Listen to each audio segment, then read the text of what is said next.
parole est maintenant notre collègue Colette Mélot pour le groupe Les Indépendants, République et Territoires. Monsieur le Président, Monsieur le ministre de l'Éducation nationale, chers collègues, la réforme du lycée général engagée il y a 2 ans a remplacé les filières traditionnelles de la voie générale par des enseignements de spécialité choisis à la carte. L'objectif de cette réforme était de lutter contre les inégalités scolaires en supprimant le déterminisme social qui se reflétait dans le choix des filières.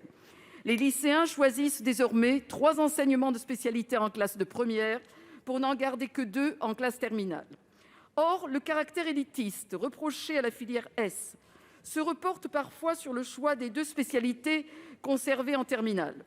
Ainsi, les meilleurs élèves et les plus favorisés ont tendance à reconstituer les filières traditionnelles de cette façon. Autre stéréotype qui n'est pas nouveau, 50% des filles choisissent d'arrêter la spécialité mathématiques contre 30% des garçons. Ce choix détermine très souvent l'orientation post-bac. Pour que cette réforme atteigne l'objectif visé, certains chefs d'établissement proposent quelques ajustements qui pourraient être bienvenus et qui s'appuient notamment sur les questions suivantes. Premièrement, la préparation des élèves aux épreuves anticipées de spécialité en classe de terminale est-elle suffisante ?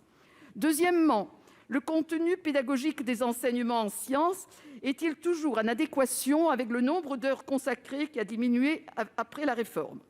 Troisièmement, l'abandon d'une spécialité en terminale ne restreint-elle pas les possibilités d'orientation pour un certain nombre d'élèves ? Enfin, la réintégration de la spécialité mathématiques au sein du tronc commun ne permettrait-elle pas d'améliorer le niveau général des élèves et de réduire le déterminisme social lié au choix de cet enseignement ? Monsieur le ministre, quel est votre regard sur ces questions et, plus généralement, quel premier bilan de l'application de la réforme dressez-vous à ce stade ? Je vous remercie.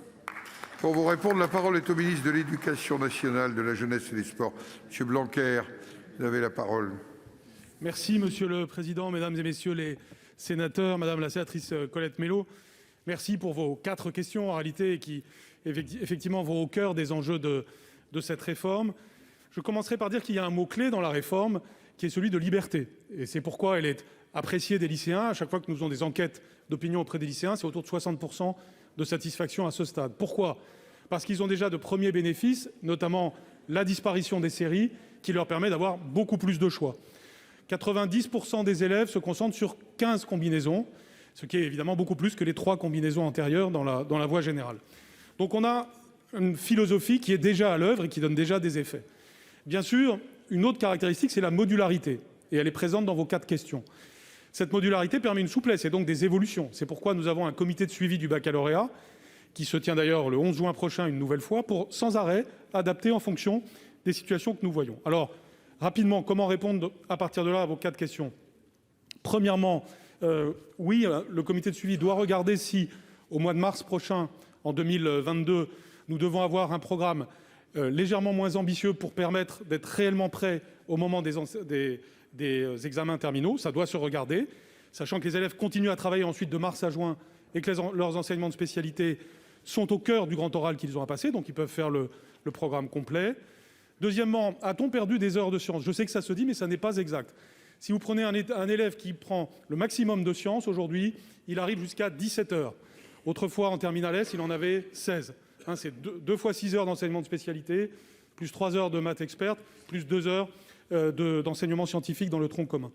Donc 17 heures, c'est beaucoup. Et bien entendu qu'un de nos soucis a été, une de nos priorités a été de renforcer l'enseignement des sciences et d'avoir des élèves mieux préparés. Par exemple, le programme de physique-chimie est beaucoup plus ambitieux qu'antérieurement. Enfin, vous vous demandez si le fait d'abandonner un enseignement de spécialité en première est un problème. À mon avis, c'est au contraire une orientation progressive, en entonnoir, et je pense que les élèves disent leur satisfaction. Et tout ceci, évidemment, est fait pour être discuté pour les évolutions des temps à venir. Je vous remercie. Merci. Je vais donner maintenant la parole